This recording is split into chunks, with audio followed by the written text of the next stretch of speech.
Hello दोस्तों, क्या हाल है। तारीख आज 6 मई 2025, दिन मंगलवार, हिंदी तिथि 9वीं। और आइए बात करते हैं आज के मुख्य समाचार में देश भर की तमाम बड़ी खबरों पर नजर डालते हैं। देखिए, एक तो आज 6 मई को अयोध्या में माता सीता का प्राकट्य दिवस मनाया जाएगा, क्योंकि धार्मिक मान्यताओं के मुताबिक वैसाख महीने के शुक्ल पक्ष की 9वीं तिथि पर पुष्य नक्षत्र में माता सीता प्रकट हुई थी। तो इस दिन को जानकी नवमी या सीता नवमी के रूप में भी मनाया जाता है। अयोध्या में ये पर्व आज मनाया जाएगा, कई जगहों पर कल भी मनाया गया है ना। चलिए अगला अपडेट आ रहा। आज सुबह आएगा 10वीं 12वीं के बोर्ड परीक्षा का रिजल्ट। मध्य प्रदेश के मुख्यमंत्री doctor Mohan Yadav MP board का रिजल्ट आज सुबह 10 बजे जारी करेंगे। 16 लाख से ज्यादा छात्र छात्राओं ने जो एग्जाम दिया, परीक्षा दिए हैं, तो उनके नतीजे आज आ जाएंगे। आप एमपी बोर्ड का रिजल्ट इस ऑफिशियल पोर्टल पर चेक कर पाएंगे। मध्य प्रदेश के सीएम आज ये परीक्षा परिणाम अनाउंस करेंगे, है ना। चलिए अगली बड़ी खबर देखिए दोस्तों। भारत पाकिस्तान तनाव के बीच रूस के राष्ट्रपति पुतिन से फोन पर बातचीत की पीएम मोदी ने। दिल्ली में भी हाई लेवल मीटिंग हुई और भारत के एक्शन से अब पाकिस्तान की धड़कनें बढ़ने लगी हैं। रूस के राष्ट्रपति व्लादिमीर पुतिन ने पीएम मोदी को फोन किया और जम्मू पहलगाम हमले की निंदा भी की और भारत को पूर्ण समर्थन देने का वादा भी किया। पुतिन बोले कि आतंकवाद के खिलाफ भारत को हमारा फुल सपोर्ट है। और खबर है दोस्तों कि रूसी राष्ट्रपति इसी साल भारत का दौरा भी करेंगे। यूक्रेन वॉर के बाद पहले उनकी इंडिया विजिट होगी इस बार। तो भारत को दुनिया भर के कई देशों से सपोर्ट भी मिल रहा है। इस बीच वित्त मंत्री निर्मला सीतारमण ने भी एशियन बैंक से पाकिस्तान की मदद रोकने को कहा। सीतारमण बैंक के डायरेक्टर से भी मिली और टेरर फंडिंग रोकने की तैयारी की जा रही है। चलिए अगली बड़ी खबर देखिए। केंद्रीय गृह मंत्रालय ने देश के सभी राज्यों में मॉक ड्रिल आयोजित करने का निर्देश दिया और छात्रों नागरिकों को प्रशिक्षण देने को भी कहा। हवाई हमलों से बचाव के लिए भारत देश में 54 साल बाद ये मॉक ड्रिल आयोजित होने जा रही है। गृह मंत्रालय ने सभी राज्य सरकारों को इस संबंध में निर्देश जारी किया है। पाकिस्तान से तनाव के बीच अब सभी राज्यों में ये मॉक ड्रिल होगी। 7 मई को कल सुरक्षा मॉक ड्रिल का आयोजन किया जाएगा। मतलब इसमें लोगों को बताया जाएगा कि अगर देश में युद्ध होता, हमला होता, तो किस तरह से बचाव वगैरह करने हैं, क्या परिस्थितियां बन सकती हैं, इसका ट्रायल आयोजित होगा। समझ रहे हो। मतलब पाकिस्तान के साथ जो अभी भारत का तनाव चल रहा, तो इस बीच केंद्र सरकार ने यह बड़ा फैसला लिया। कल 7 मई को देश भर में मॉक ड्रिल आयोजित होगी। आखिरी बार मॉक ड्रिल 1971 में हुई थी। उस समय भी भारत पाकिस्तान जंग के दौरान ही इस तरह की मॉक ड्रिल का आयोजन हुआ था। और अभी एक दिन पहले आपको पता होगा, पंजाब के फिरोजपुर में भी सेना ने ब्लैकआउट ड्रिल किया था। 30 मिनट तक लाइट वगैरह बंद कर दी थी। अंधेरे में ये मॉक ड्रिल का आयोजन हुआ था। तो उसके बाद अब कल देश भर में भी आयोजित होगा। चलिए अगली बड़ी खबर देखिए दोस्तों। अब समुद्र के अंदर भी नहीं बचेगा भारत का दुश्मन। भारतीय नौसेना और डीआरडीओ ने मिलकर मल्टी इन्फ्लुएंस ग्राउंड माइन की भी सफल टेस्टिंग की है। ये कुछ तस्वीरें आप देख सकते हैं। इंडियन नेवी की तरफ से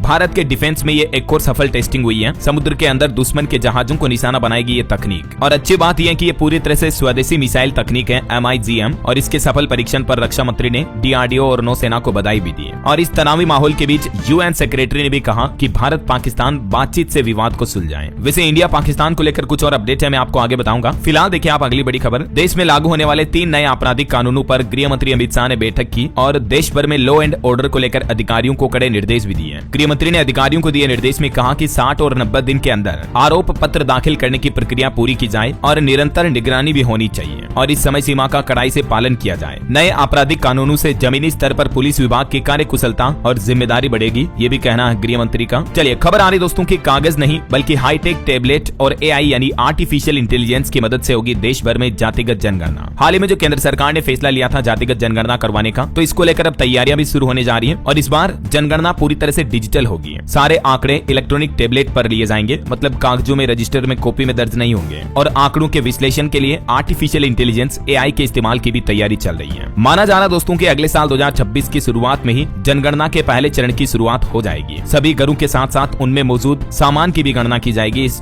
जनगणना के दौरान। वहीं जनगणना के साथ ही इस बात का मुद्दा भी अब तुल पकड़ रहा है कि आखिर राहुल गांधी की जाति कौन सी है। ये सवाल का जवाब भी सामने आ जाएगा जब देश भर में जातिगत जनगणना होगी। तो हालांकि राहुल की नागरिकता के मामले में इलाहाबाद हाईकोर्ट की तरफ से एक बड़ा फैसला सुनाया गया। रिपोर्ट के अभाव में इस केस को बंद कर दिया, लेकिन केंद्र सरकार ने कहा कि संबंधित देश जवाब नहीं दे रहा राहुल गांधी की नागरिकता को लेकर भी। तो अब इस मामले पर भी केंद्र सरकार फैसला लेगी। हाईकोर्ट ने तो फिलहाल इस मामले को निस्तारित कर दिया है। वहीं इधर कर्नाटक सरकार ने भी अनुसूचित जातियों की गिनती शुरू कर दी है। 3 चरणों में सर्वे होगा और आयोग अपनी रिपोर्ट अगले 60 दिन में यानी 2 महीनों में कर्नाटक सरकार को सौंप देगा। इस कवायद पर 100 करोड़ रुपए खर्च किए जाएंगे और 65,000 से ज्यादा शिक्षक यानी टीचर्स को गणना कर्मी के रूप में शामिल किया जाएगा। कर्नाटक के मुख्यमंत्री सिद्धारमैया की तरफ से घोषणा की गई है। ये सर्वे 17 मई तक चलेगा पूरे राज्य में और अभी फिलहाल पहले चरण में अनुसूचित जातियों की गणना चल रही है ना। चलिए अगला अपडेट देखिए। ADB यानी एशियाई डेवलपमेंट बैंक की बैठक में हिस्सा लेने के लिए इटली पहुंची देश की वित्त मंत्री निर्मला सीतारमण और यहीं पर तो उन्होंने एशियन बैंक से पाकिस्तान की टेरर फंडिंग रोकने का भी आग्रह किया। सीतारमण ने ADB से आतंकवाद समर्थक पाकिस्तान को वित्तीय मदद बंद करने का आग्रह किया। तो अब देखते हैं इस पर भी ADB क्या बड़ा फैसला लेता है।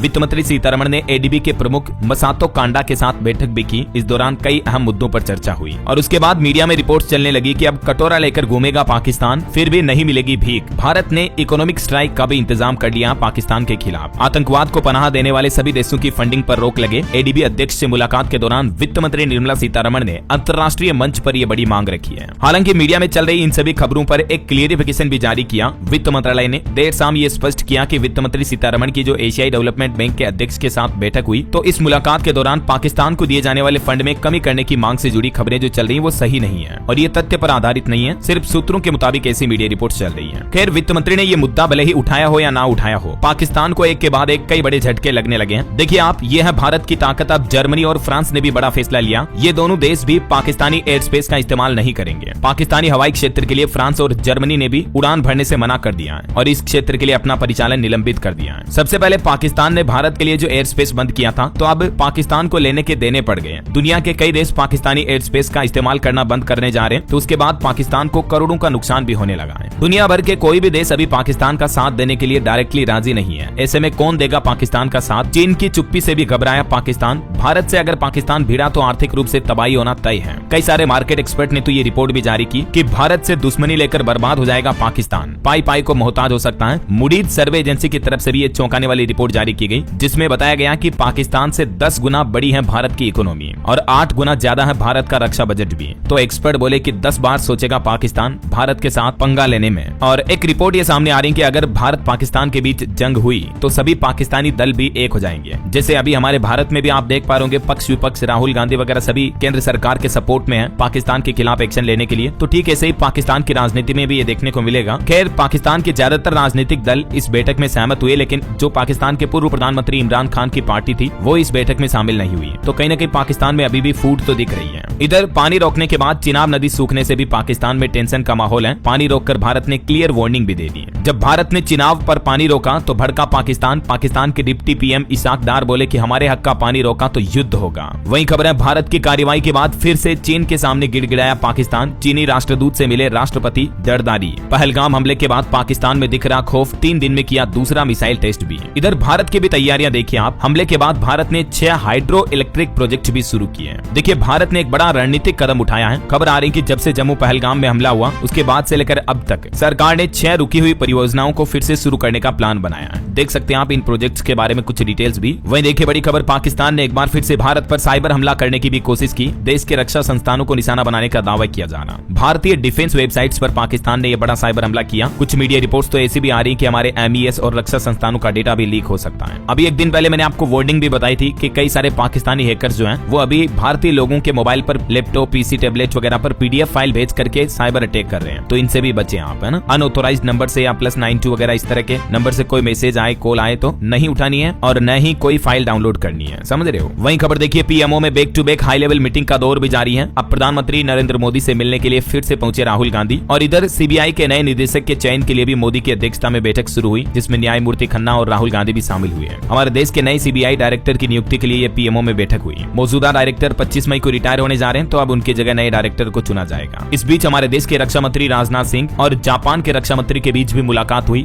पहलगाम हमले के बाद जापान से मिले समर्थन के लिए भी भारत ने आभार जताया उनका। और खबर है, पाकिस्तान पर भारत के हमले रोकने के लिए अब ईरान के विदेश मंत्री भी करेंगे इस्लामाबाद और दिल्ली का दौरा। भारत पाकिस्तान में मध्यस्थता करवाएगा ईरान, यानी ईरान मीडिएटर का रोल निभाएगा दोनों देशों के बीच सुलह समझौता कराने के लिए, है ना। और खबर देखिए दोस्तों, जब भी ऐसा युद्ध का माहौल होता है तो इकोनॉमी पर कैसे गहरा असर पड़ता है। रिपोर्ट्स आ रही है कि भारत पाकिस्तान तनाव का वैष्णो देवी यात्रा पर भी असर दिख रहा है। सूना पड़ा है मां का दरबार, कई लोग अपनी बुकिंग भी कैंसिल करा चुके हैं। जबकि इस सीजन में हर साल यहाँ 40 से 50 हजार श्रद्धालु आते थे, लेकिन अब ये संख्या गिरकर 13 से 16 हजार तक ही रह गई है। इस वजह से व्यापारी भी निराश हैं और जम्मू में भी पर्यटन कम हो गया। कई सारे होटल वगैरह टिकट की बुकिंग भी कैंसिल हो गई है। और वहीं देखिए, बागेश्वर धाम के पंडित धीरेन्द्र कृष्ण शास्त्री ने भी इस मुद्दे पर अब बयान देते हुए कहा कि पाकिस्तान को घर में घुसकर मारे सरकार। लव जिहाद पर भी वो बोले कि हम बेटियों को संस्कार नहीं दे पा रहे हैं, इनको कट्टर बनाओ। मध्य प्रदेश के छतरपुर में बागेश्वर धाम के पंडित पंडित दिनेश शास्त्री ने कहा कि बिगड़ते संस्कारों के कारण ही देश में गंदी परंपरा पनप रही है। और खबर देखिए, भारत ने दुश्मन के गले में लंबी रस्सी डाल दी है। पाकिस्तान से विवाद के बीच बोले अफगानिस्तान के पूर्व उपराष्ट्रपति भी। अफगान सरकार भी अब कह रहे हैं कि भारत ने अच्छी कार्रवाई की, देखिए जरा। और यूएन प्रमुख ने पहलगाम आतंकी हमले की निंदा करते हुए कहा कि गलती न करें, सैन्य समाधान कोई हल नहीं है, दोनों देश शांति से समाधान करें इस मुद्दे पर। और एक बड़ी खबर देखिए, पाकिस्तान से तनाव के बीच बीएसएफ को मिलेगी 16 नई बटालियन। इन बॉर्डर पर खोले जाएंगे 2 क्षेत्रीय मुख्यालय भी। भारत पाकिस्तान अंतर्राष्ट्रीय सीमा की सुरक्षा बढ़ाने के लिए अब जम्मू और पंजाब के बॉर्डर को भी मजबूत किया जाएगा। और एक खबर आ रही दोस्तों की, चिनाब नदी में सोना चांदी ढूंढने के लिए पहुंच गए लोग बाग। भीड़ से बड़ा खतरा, सुरक्षा भूल करके खजाना खोलने लगे। तो पुलिस ने भी चेतावनी दी, क्योंकि बांधों के बंद होने के बाद चिनाब नदी का जल स्तर घट रहा है। तो सैकड़ों ग्रामीण नदी में पैदल उतर आए और सोना चांदी की तलाश करने लगे। तो उसके बाद पुलिस ने भी सुरक्षा चेतावनी जारी की। तो ये कुछ अभी भारत पाकिस्तान का माहौल चल रहा। फिलहाल अपन आगे बढ़ते हैं खबरों में। देखिए अगली बड़ी अच्छी खुशखबरी आ रही है कि 1.5% सस्ता हो सकता है आपका होम लोन, ऑटो लोन भी। किन वजहों से आरबीआई ये बड़ा फैसला लेने जा रहा? तो देखिए एसबीआई की तरफ से एक लेटेस्ट रिपोर्ट में दावा किया जा रहा कि भारतीय रिजर्व बैंक आरबीआई इस साल रेपो रेट ब्याज दरों में एक बार फिर से बड़ी कटौती कर सकता है। रिपोर्ट्स में बताया गया कि 1.25% से लेकर 1.5% तक की कटौती भी संभव है। तो अगर इतनी कटौती होती है तो बैंक लोन लेना वाकई में बहुत ज्यादा सस्ता हो जाएगा, है ना। चलिए अगली खबर आ रही, दुनिया की चौथी सबसे बड़ी अर्थव्यवस्था बनने की राह पर आगे बढ़ रहा भारत। आईएमएफ की रिपोर्ट में भी बड़ा दावा सामने आ रहा, जल्द ही जापान को भी पीछे छोड़ते हुए साल 2028 तक भारत की जीडीपी बढ़कर $5.58 ट्रिलियन हो जाएगी, जबकि उस वक्त तक जर्मनी की जीडीपी भी $5.25 ट्रिलियन ही रहेगी। इस साल दिसंबर के महीने तक भी भारत चौथी सबसे बड़ी इकोनॉमी बन सकता है। कुछ रिपोर्ट्स में बताया जा रहा है कि 2028 तक तीसरी सबसे बड़ी अर्थव्यवस्था बनने का भी अनुमान है। तो ये भारत की ग्रोथ रेट को लेकर अच्छी खबर आ रही। बीते 10 सालों का आंकड़ा अगर अपन देखें दोस्तों तो दुगुनी हो गई है भारत की इकोनॉमी, जीडीपी, और ये ग्रोथ रेट अब तक दुनिया में सबसे तेज रही किसी भी देश की। दिसंबर तक तो जापान को भी पीछे छोड़ देगा। सीईए नागेश्वरन ने भी कहा कि भारतीय अर्थव्यवस्था का शानदार प्रदर्शन देखने को मिल रहा। इंडिकेटर्स भारत में एक और मजबूत ग्रोथ भी दिखा रहे हैं। तो ये एक अच्छी बात है। जल्द ही ग्लोबल मार्केट से भी आगे निकल जाएगा हमारा भारत। मॉर्गन स्टैनली ने भी भारत की लॉन्ग टर्म ग्रोथ को लेकर बड़ी भविष्यवाणी की है।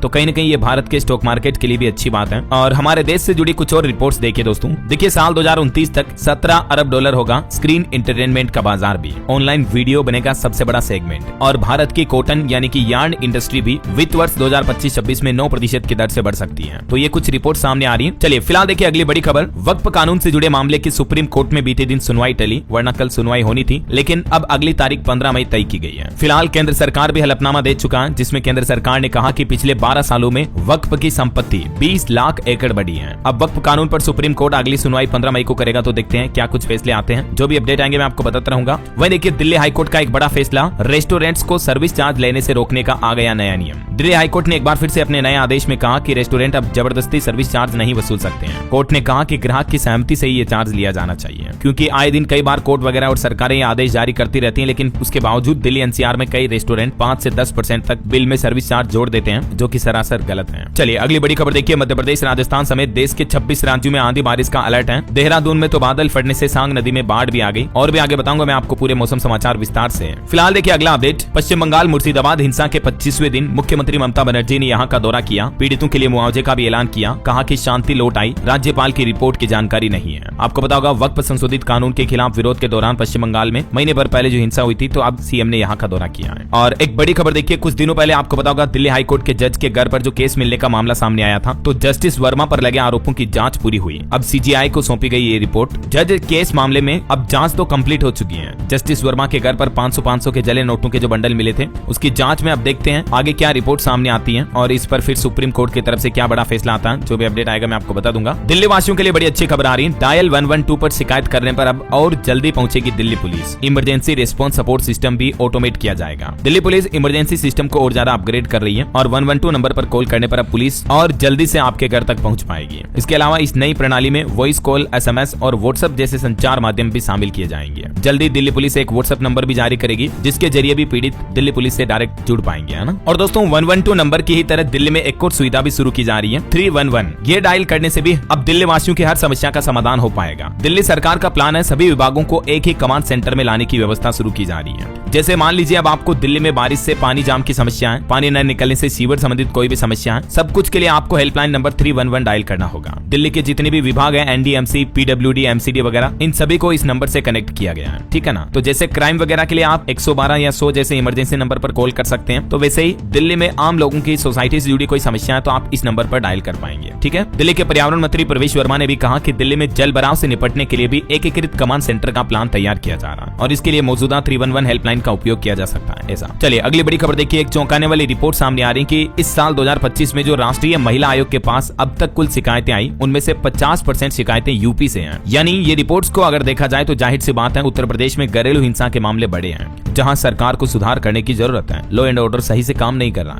है ना। चलिए अगला अपडेट आ रहा, IMF बोर्ड में भारत का प्रतिनिधित्व करेंगे परमेश्वरन अय्यर। पाकिस्तान को 11,000 करोड़ की सहायता देने पर भी विचार करेगा ये बोर्ड। 9 मई को इस मामले की बैठक होगी। बहरहाल अभी तो कुछ और महत्वपूर्ण और काम की खबरें देखेंगे अपन, लेकिन फिलहाल वक्त तो चला है आज के ताजा मौसम समाचार जानने का। और हाँ, एक छोटी सी गुजारिश आपसे ये है दोस्तों, अगर आप DLS न्यूज चैनल से अभी तक भी जुड़े नहीं हो तो जुड़ जाइए, चैनल को सब्सक्राइब करके बेल आइकन जरूर दबा दीजिएगा और इस वीडियो पर एक लाइक और शेयर भी कर देना। आप ये कहोगे कि यार DLS भाई डेली ये क्यों बोलते हो, लेकिन अभी भी दोस्तों मैं आपको एनालिटिक्स बताऊं तो 50% लोग ऐसे हैं जो वीडियो देखते तो हैं लेकिन सब्सक्राइब नहीं किया हुआ चैनल को, तो उनको बताना पड़ता है यार, सही है कि नहीं। बाकी आप तो खुद एक बार चैनल पर जाकर देखना, आपको पता चल जाएगा कि हाँ यार मैं डेली कितनी इंपॉर्टेंट काम की खबरें, न्यूज अपडेट आपके लिए लाता हूँ, ठीक है। आप खुद दिल से बोलोगे कि हाँ यार DLS भाई को सपोर्ट करना होगा, लाइक करो, शेयर करो, सब्सक्राइब करो। खैर अपनी बातें करेंगे कभी बाद में, फिलहाल सीधा आगे बढ़ते मौसम अपडेट में। तो देखिए देहरादून में बादल फटने से सांग नदी में बाढ़ आई। MP राजस्थान समेत 26 राज्यों में आंधी बारिश का अलर्ट है और मौसम विभाग का कहना है कि 7-8 मई के बाद गर्मी बढ़ेगी। कुछ अलग अलग राज्यों के मौसम अपडेट देखिए। गुजरात, आंध्र प्रदेश, अरुणाचल प्रदेश, असम, मेघालय, सौराष्ट्र, कच्छ, तमिलनाडु, पुडुचेरी, उत्तराखंड और पश्चिम राजस्थान में बहुत तेज बारिश का अनुमान है। भारतीय मौसम विज्ञान विभाग की तरफ से ये चेतावनी जारी की गई है। राजस्थान के हालात देखिए, सीकर में भी बारिश हुई, जयपुर में बिजली गिरने से एक बच्ची की जान चली गई। कई जिलों में आज भी आंधी बारिश का अलर्ट है। तो वहीं मध्य प्रदेश के भी 16 जिलों में बारिश हुई, ओले गिरे। आंधी की वजह से कई जगहों पर शादियों के टेंट वगैरह भी उड़ गए। इधर यूपी में भी देखिए पूरे उत्तर प्रदेश में छाए रहे बादल। वाराणसी में तेज बारिश हुई, गोंडा और बलरामपुर में ओले भी गिरे जिससे गाड़ियों के शीशे भी टूट गए। आज भी यूपी में ऐसा ही रहेगा मौसम। बिहार में भी पटना समेत 3 जिलों में तेज बारिश हुई और आज भी 36 जिलों में अलर्ट है। बिहार के समस्तीपुर में बारिश के साथ ओले गिरे और पूर्णिया, समस्तीपुर में आकाशीय बिजली गिरने से 3 लोगों की मौत भी हो गई। वहीं झारखंड में भी 18 जिलों में बारिश का अलर्ट है। 30 से 40 किलोमीटर प्रति घंटा की रफ्तार से तेज हवाएं भी चलेगी। फिर 7 तारीख के बाद गर्मी बढ़ेगी झारखंड में। हरियाणा में भी आज और आंधी बारिश का अलर्ट है। कल भी 12 जिलों में बारिश की चेतावनी रहेगी, 2 जिलों में ओले भी गिरे। हिमाचल प्रदेश में भी 4 दिन ओलावृष्टि और तूफान का ऑरेंज अलर्ट जारी हुआ। और खबर है 25 मई से 9 तपा भी लगेंगे, तो ज्योतिषाचार्यों का भी अनुमान है कि तपना शुरू हो जाएगा। उसके बाद फिर आंधी बारिश भी होगी। और भी दोस्तों अगले 24 घंटों के दौरान मौसम की संभावित गतिविधियां क्या रह सकती हैं, तो 6 मई, 7 मई, 8 मई का मौसम पूर्वानुमान आप देख सकते हैं स्क्रीन पर। ओके, और चलिए मौसम के बाद अब अपन आज के सराफा बाजार पर नजर डाल लेते हैं। तो देखिए सोने की कीमतों में उछाल हुआ। सोने ने फिर से नया रिकॉर्ड बनाया। 1328 रुपए बढ़कर कीमतें 95,282 रुपए प्रति 10 ग्राम पर पहुंच चुकी है। वहीं चांदी में मामूली 25 रुपए की गिरावट रही और चांदी का भाव अभी 94,100 रुपए प्रति किलो चल रहा है। अलग अलग कैरेट के हिसाब से भी गोल्ड का प्राइस आप देख सकते हैं। और चलिए कुछ मार्केट अपडेट्स भी देख लेते हैं। बीते दिन भारतीय शेयर बाजार में सेंसेक्स में 295 अंक की बढ़ोतरी दर्ज हुई। 80,797 पर बंद हुआ। निफ्टी भी 114 अंक चढ़ा। वहीं खबर है इंटरनेशनल एयरलाइंस ने पाकिस्तानी एयरस्पेस से भी दूरी बनाई। भारत पाकिस्तान तनाव का असर दिखा तो लुफ्थांसा और ब्रिटिश एयरवेज जैसी एयरलाइंस कंपनियों ने भी अपना फ्लाइट रूट बदला।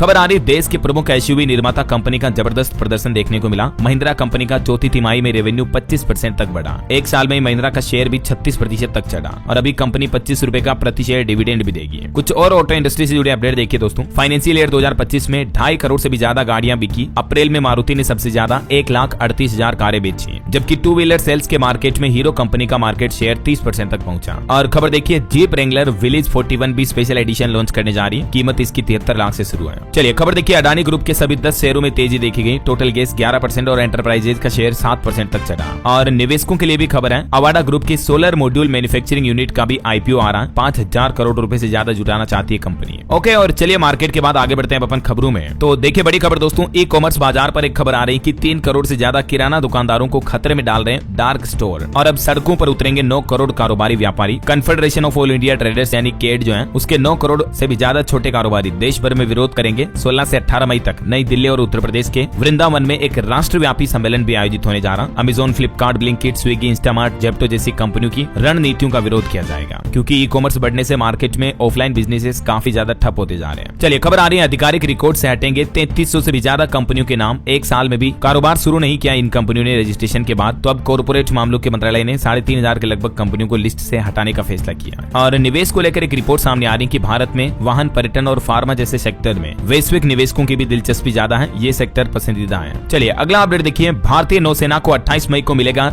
युद्धपोत INS तमाल। रूस से डिलीवरी की तैयारी पूरी हो चुकी है। भारत पाकिस्तान तनाव के माहौल के बीच ये भारतीय सेना की ताकत और बढ़ने वाली है। वहीं खबर आ रही पंजाब में किसानों ने आज फिर से बड़े प्रदर्शन का ऐलान किया। उसके बाद नजरबंद किए गए कई किसान नेता भी। मुख्यमंत्री भगवंत मान ने भी चेताया। रेल यात्रियों के लिए अपडेट है। भारतीय रेलवे की स्पेशल जर्नी 9 जून को इस रूट पर चलेगी Chhatrapati Shivaji Maharaj circuit heritage train. ये स्पेशल हेरिटेज ट्रेन जो है ये भारत गौरव पर्यटक ट्रेन का हिस्सा है। 6 दिन 5 रात का एक टूर पैकेज है। IRCTC के पोर्टल पर ज्यादा जानकारी चेक कर लीजिएगा ना। और खबर देखिए भारत ब्रिटेन में FTA समेत 3 समझौतों पर नहीं बनी बात, अब फिर से होगी बातचीत। वहीं रेलवे से एक और अच्छा अपडेट आ रहा। महाराष्ट्र, तमिलनाडु और राजस्थान को भी रेलवे ने बड़ा तोहफा दिया। तीनों राज्यों के बीच डायरेक्ट रेल सेवा शुरू हुई। केंद्रीय IT और रेलवे मंत्री अश्विनी वैष्णव ने ये हरी झंडी दिखाई। अब इन तीनों राज्यों में रेलवे के माध्यम से डायरेक्ट कनेक्टिविटी शुरू हो चुकी है। और इस मौके पर रेल मंत्री बोले कि देश में 1300 से भी ज्यादा रेलवे स्टेशनों का रीडेवलपमेंट जारी है। चलिए खबर आ रही है अब हीरे की भी होगी ऑन द स्पॉट जांच। यहाँ लगी देश की पहली डायमंड जांच मशीन भी। कर्नाटक के पुतूर में मुलिया गोल्ड एंड डायमंड्स ने देश की पहली डायमंड टेस्टिंग मशीन लगाकर ग्राहकों को असली नकली हीरे की पहचान करने की सुविधा दी है। और बिटकॉइन ट्रेडिंग पर देखिए सुप्रीम कोर्ट ने एक बड़ा फैसला सुनाते हुए कहा कि हवाला कारोबार है बिटकॉइन ट्रेडिंग। आखिर देश के सबसे बड़े कोर्ट ने ऐसा क्यों कहा? सुप्रीम कोर्ट ने बिटकॉइन ट्रेडिंग को हाईटेक हवाला बताया और बिटकॉइन पर मौजूदा सरकार क्या पॉलिसी बना रही इसका जवाब भी मांगा। अब इस मामले पर अगली सुनवाई 19 मई को होगी। सुप्रीम कोर्ट ने कहा कि भारत में बिटकॉइन को लेकर कोई साफ कानून नहीं है और यही चिंता की बात है। वहीं भारतीय रुपये को लेकर अच्छी खबर आ रही। डॉलर के मुकाबले 27 पैसे मजबूत हुआ इंडियन रुपीज। अब एक अमेरिकी डॉलर की कीमत 84.30 पर पहुंच चुकी है, जबकि इससे पहले रुपया 87 के पार भी जा चुका था ना, तो फिर थोड़ा मजबूत हुआ है। वहीं खबर है बांग्लादेश पर अडानी पावर का 7500 करोड़ का बकाया है। बिजली सप्लाई रोकने पर एक अधिकारी ने जवाब भी दिया। वहीं देखिए बैंक ऑफ बड़ौदा और कोटक महिंद्रा बैंक ने FD की ब्याज दरें घटाई। 3 करोड़ रुपए से कम की FD पर अब आपको कम ब्याज मिलेगा। और ये कटौती के बाद दोनों ही बैंकों के अलग अलग टाइम पीरियड की FD पर अब कितना इंटरेस्ट मिलेगा इस बाबत जानकारी भी आप देख सकते हैं। भूकंप पर बड़ी खबर आ रही है। भूकंप के झटकों से हिला है भारत का यह राज्य। मात्र 10 किलोमीटर की गहराई पर था भूकंप का केंद्र। ये भूकंप आया दोस्तों दक्षिण भारत के तेलंगाना राज्य में 3.8 की तीव्रता का, लेकिन गनीमत रही कि जानमाल का नुकसान नहीं हुआ। शाम के समय आए थे भूकंप। और वहीं खबर देखिए तेलंगाना के एक बीजेपी विधायक ने अनोखी मांग की। कहा कि हिंदुओं के लिए खत्म करें परिवार नियोजन, पर्याप्त संख्या में हिंदू बच्चे पैदा करें। सरकार से भी उन्होंने ये मांग की है बढ़ती मुस्लिम जनसंख्या के बीच। और देखिए बिहार चुनाव से पहले एक चौंकाने वाली रिपोर्ट सामने आ रही कि मौजूदा विधानसभा में 68% विधायकों पर आपराधिक मामले दर्ज हैं। 2005 के बाद से लगातार ये आंकड़ा बढ़ता जा रहा है। और टेक न्यूज से एक अनोखी खबर देखिए। AI की पहचान करने के लिए अब IIT जोधपुर बना रहा एक नया टूल। मतलब मोबाइल पर आपके कोई इमेज आती है या कोई सामग्री आती है तो वो AI से बनी हुई है या नहीं। तो केंद्र सरकार ने इस तरह से AI से बनी फर्जी सामग्री की पहचान के लिए IIT जोधपुर को एक टूल बनाने का प्रोजेक्ट दिया है। ये तकनीक 2-3 महीने में लॉन्च हो जाएगी। और केंद्रीय IT मंत्री अश्विनी वैष्णव ने कहा कि इस तकनीक के बाद कई खतरों का हल निकलने में समाधान होगा। पता लग पाएगा कि मतलब कोई फोटो है, वीडियो है तो वो AI से बना है या रियल है, ऐसा समझ रहे हो। तो जल्दी ये AI डिटेक्टर टूल सरकार की तरफ से ऑफिशियली पेश किया जाएगा हमारे देश में। और हेल्थ से जुड़े कुछ अपडेट देखिए दोस्तों। रेबीज वैक्सीन लगने के बावजूद 3 बच्चों की मौत हुई। केरल राज्य में यह मामला सामने आया। उसके बाद स्वास्थ्य मंत्री ने कहा कि वैक्सीन की जांच होनी चाहिए।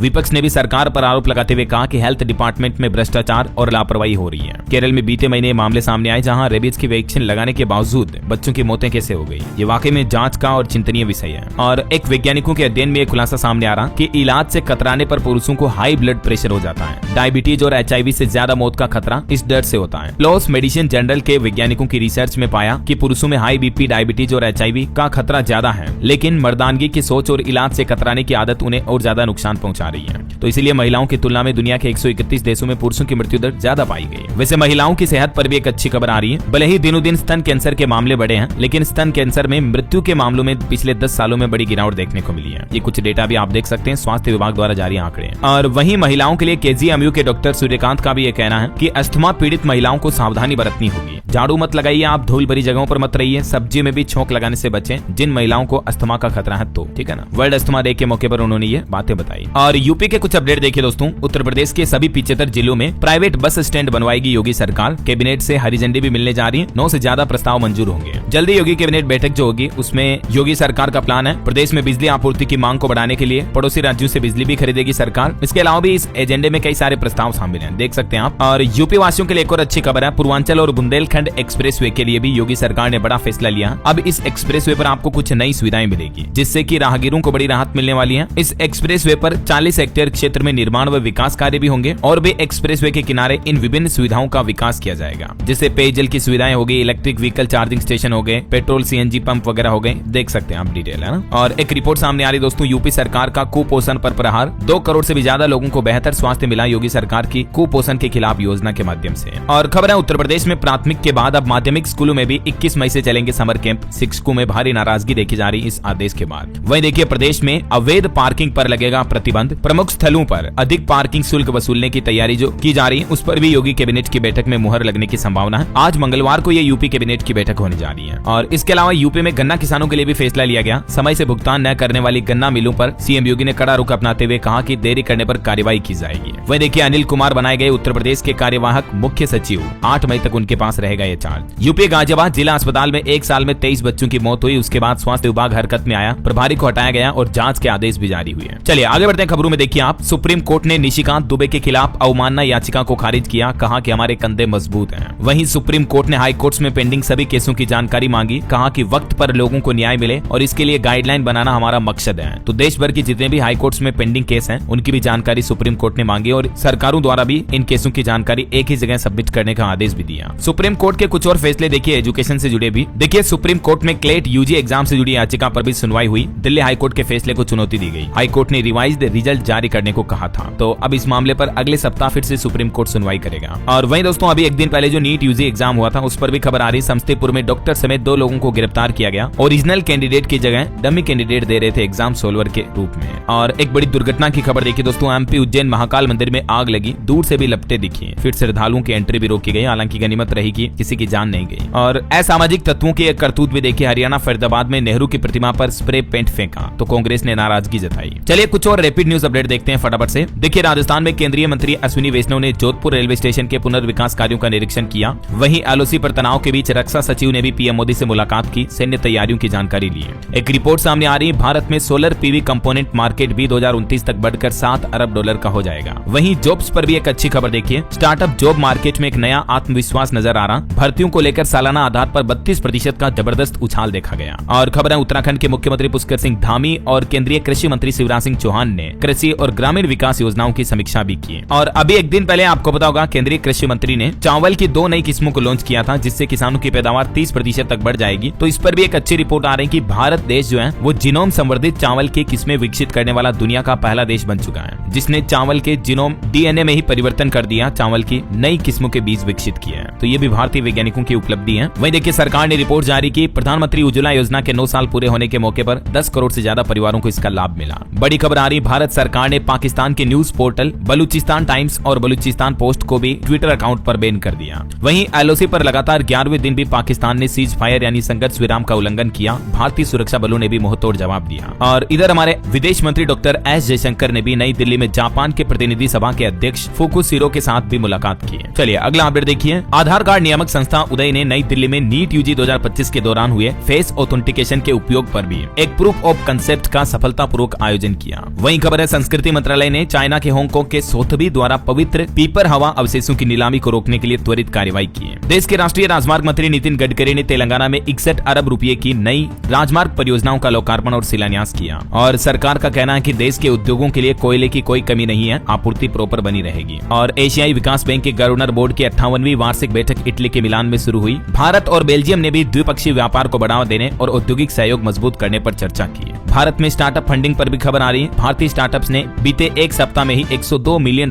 की फंडिंग जुटाई, जिसमें हेल्थ टेक और क्लीन टेक सेक्टर सबसे आगे रहा। खबर है मिस वर्ल्ड प्रतियोगिता का 72वां संस्करण 10 से 31 मई तक तेलंगाना राज्य में आयोजित होगा। चलिए अगला अपडेट देखिए, खालिस्तानियों की मांग है कि कनाडा से 8 लाख हिंदुओं को निकाला जाए। वहां उन्होंने हिंदू विरोधी नारे भी लगाए। गृह मंत्री अमित शाह और पीएम मोदी के पुतलों को कैदी बना करके भी घुमाया। कनाडा के टोरंटो शहर में एक बार फिर से हिंदुओं के खिलाफ खालिस्तानी समर्थकों ने ये रैली निकाली। कुछ तस्वीरें आप देख सकते हैं। वहीं खबर देखिए, दिव्यांग का मजाक उड़ाने के मामले में सुप्रीम कोर्ट ने आदेश जारी किया। कॉमेडियन समय रैना समेत 5 इन्फ्लुएंसर अगली सुनवाई में नहीं पहुंचे तो उनके खिलाफ स्ट्रिक्ट एक्शन लिया जाएगा। और बिहार के कुछ अपडेट देखिए आप। एक रिपोर्ट सामने आ रही कि बिहार के 52% परिवार जमीन पाने के योग्य नहीं है। सरकार के सर्वे में यह मामला सामने आया। और वही खबर है, बिहार में अब से इन पदों पर नौकरी पाने के लिए अनुभव भी जरूरी होगा। नीतीश सरकार ने नियम बदल दिया। नए नियम के मुताबिक स्वास्थ्य विभाग के तहत औषधि नियंत्रण प्रयोगशाला तकनीकी संवर्ग में नियुक्ति के नियमों में ये बदलाव किया। अब इन नियमों में नौकरी पाने के लिए अनुभव भी कंपलसरी होगा। वहीं बिहार में दुकानदार अलर्ट हो जाएं, कस्टमर भी सतर्क रहें। सामान लेने से पहले आप इलेक्ट्रिक तराजू का नियम जरूर जान लें। नए नियम के मुताबिक मापतौल विभाग की तरफ से ये अलर्ट जारी किया गया है कि दुकानदारों को अब इलेक्ट्रिक तराजू का ही इस्तेमाल करना अनिवार्य होगा और सभी इलेक्ट्रिक तराजू के लाइसेंस का भी नवीनीकरण करना होगा। वही देखिए, बिहार में सूचना मंत्री ने बिहार समाचार के वार्षिकांक 2024 का विमोचन भी किया। और उत्तराखंड से खबर आ रही है, इस बार की चारधाम यात्रा के सभी मोर्चों पर खुद मुख्यमंत्री पुष्कर सिंह धामी मौजूद रहे। चारों धाम के कपाट खुलने के दौरान मौजूद रहने वाले पहले मुख्यमंत्री भी बन चुके हैं पुष्कर सिंह धामी।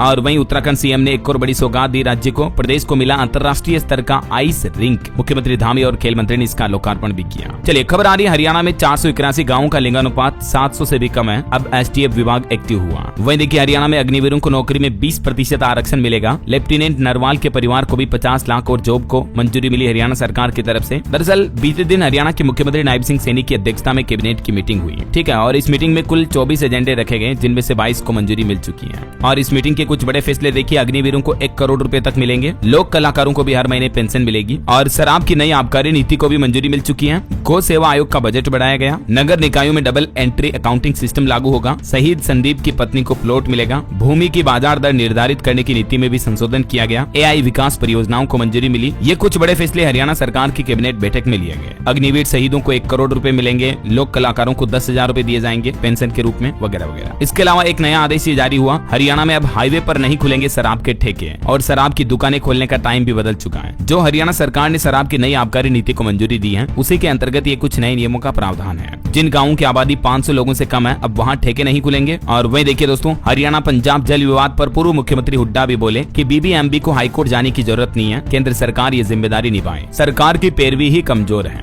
ऐसा। चलिए अगला अपडेट देखिए, इन्वेस्ट यूपी की नई जिम्मेदारी अब सभी विभागों में निवेश के प्रस्तावों की निगरानी करेगा। उत्तर प्रदेश में ग्लोबल इन्वेस्टर समिट को लेकर यूपी सरकार का ये प्लान है। वही देखिए, 1350 करोड़ से बदलेगा पंजाब के रियल एस्टेट का नक्शा। वर्धमान अमरांते की तरफ से ये मेगा प्लान बनाया गया पंजाब में रियल एस्टेट डेवलपमेंट को लेकर। और हिमाचल प्रदेश का भी एक कैबिनेट डिसीजन देखिए आप, अंशकालिक बनेंगे दैनिक वेतन भोगी। नई नियुक्तियों के दिशा निर्देश भी तय हुए हैं। हिमाचल प्रदेश की कैबिनेट बैठक में भी कुछ बड़े फैसले लिए गए। 20 बड़े फैसलों पर मुहर लगी है। वहीं हरियाणा वालों के लिए एक और गुड न्यूज आई, अंबाला से भी कनेक्ट होगा दिल्ली मुंबई एक्सप्रेसवे। लाखों लोगों को इसका फायदा मिलेगा। और हरियाणा में कपड़ा उद्योग को भी मिलती रहेगी सब्सिडी। अगले 18 साल तक मिलेगा लाभ। और भी हरियाणा राज्य में नए टेक्सटाइल पार्क भी विकसित किए जाएंगे। चलिए कुछ और स्टेट न्यूज अपडेट देख लेते हैं फटाफट से। देखिए, राजस्थान में प्रधानमंत्री मातृ वंदना योजना और पीसीटीएस पोर्टल भी अब एकीकृत किए जाएंगे। वहीं राजस्थान में कृषि विश्वविद्यालय जॉबनेर को राहत मिली, सूचना आयोग के आदेश पर लगी रोक। और राजस्थान में अब निजी स्कूलों यानी प्राइवेट स्कूलों जैसी सुविधाओं से लेस होंगे आंगनबाड़ी केंद्र। और मध्य प्रदेश में प्लान देखिए, ओला उबर जैसी सरकारी टैक्सी चलेगी। कैब और ड्राइवर दोनों को फायदा मिलेगा। जो कैब मालिक है उनको भी मुनाफा मिलेगा। ये भी एमपी सरकार का प्लान है। वहीं मध्य प्रदेश के शिवपुरी में एक बड़ी दुर्घटना हो गई। 3 व्यापारियों के संयुक्त गोदाम में आग लगी, लाखों का नुकसान हुआ। और छत्तीसगढ़ में देखिए एक बड़ा सड़क हादसा हो गया, 7 लोगों की जान चली गई। कोरबा में जिंदा जला ट्रक ड्राइवर भी। और छत्तीसगढ़ में हर साल करीब लगभग 2.5 टन कार्बन उत्सर्जन कम होगा। चिमनी से निकलने वाली गैसों से इथेनॉल बनाएगी अब बीएसपी। ट्रायल भी शुरू हुआ। वहीं देखिए, उत्तर प्रदेश में ओपी राजभर बोले कि सपा मुस्लिम व्यक्ति को मुख्यमंत्री का चेहरा घोषित करे, उसके बाद देखना चुनाव परिणाम। खबर है, यूपी काशी की 6 मस्जिदें टूटेगी जो अवैध निर्माण पर बनी हुई है। और वहीं यूपी में अब बिना नक्शा पास कराए भी घर बनाए जा सकेंगे। 15 दिन में एनओसी नहीं मिली तो ऑटोमेटिक अप्रूवल मानी जाएगी। यूपी सरकार रियल एस्टेट डेवलपमेंट को लेकर भी ये नई नीति लाने जा रही है। और खबर है, बिहार में 9 मई को महाराणा प्रताप जयंती मनाएगी बीजेपी। केंद्रीय मंत्री गजेंद्र सिंह शेखावत होंगे मुख्य अतिथि। बिहार पटना में यह आयोजन होगा। वहीं देखिए, पंजाब चंडीगढ़ में भी जल्द ही 100 नई इलेक्ट्रिक बसें चलाई जाएगी। 550 करोड़ का टेंडर भी तैयार हुआ। पंजाब में आज फिर से बारिश तूफान का भी अलर्ट है। और चंडीगढ़ में देखिए, प्राइवेट स्कूलों में भी फ्री में पढ़ेंगे गरीब बच्चे। 15% सीटें आरक्षित रखनी होगी। उत्तराखंड में भी बाढ़ जैसे हालात चल रहे हैं, कुछ तस्वीरें आप देख सकते हैं। हिमाचल प्रदेश में भी देखिए 8000 पार्ट टाइम वर्कर्स बनेंगे अब डेली वेजर। कैबिनेट ने डॉक्टरों के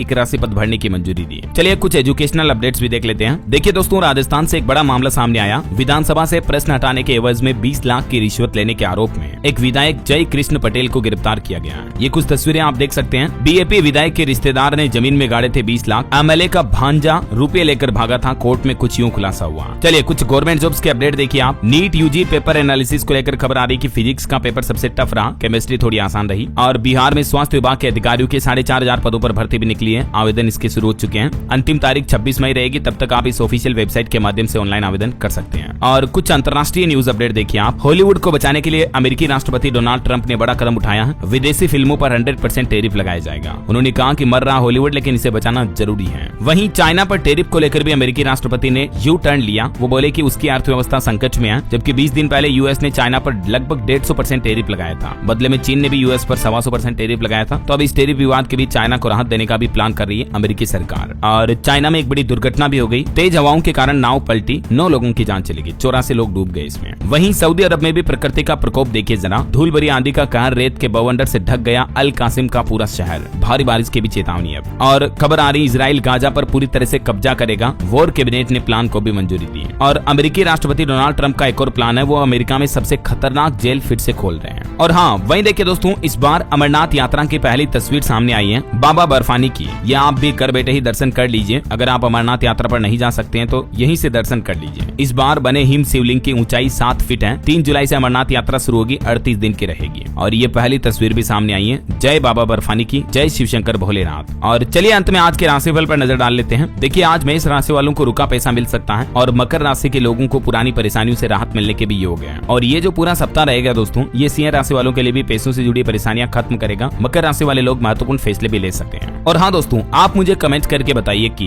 भारत पाकिस्तान तनाव के बीच प्रधानमंत्री नरेंद्र मोदी ने किस देश के राष्ट्रपति से फोन पर बातचीत की। कमेंट करके लिखिए। सही जवाब देने वाले लोगों को रैंडमली सेलेक्ट होने पर DLS न्यूज टीम की तरफ से एक शानदार सरप्राइज गिफ्ट जीतने का मौका मिलेगा। और इसी के साथ ही अगर आपको वीडियो अच्छा लगा तो इसे लाइक करना, शेयर भी करना। DLS न्यूज चैनल को सब्सक्राइब करके बेल आइकन जरूर दबा देना, रोजाना ऐसी इन्फॉर्मेटिव जानकारियां, महत्वपूर्ण समाचार देखते रहने के लिए। ओके, ख्याल रखिएगा अपने आप का, अपने परिवार का। मिलेंगे अगले नेक्स्ट अपडेट में। तब तक के लिए जय हिंद, जय भारत, वंदे मातरम।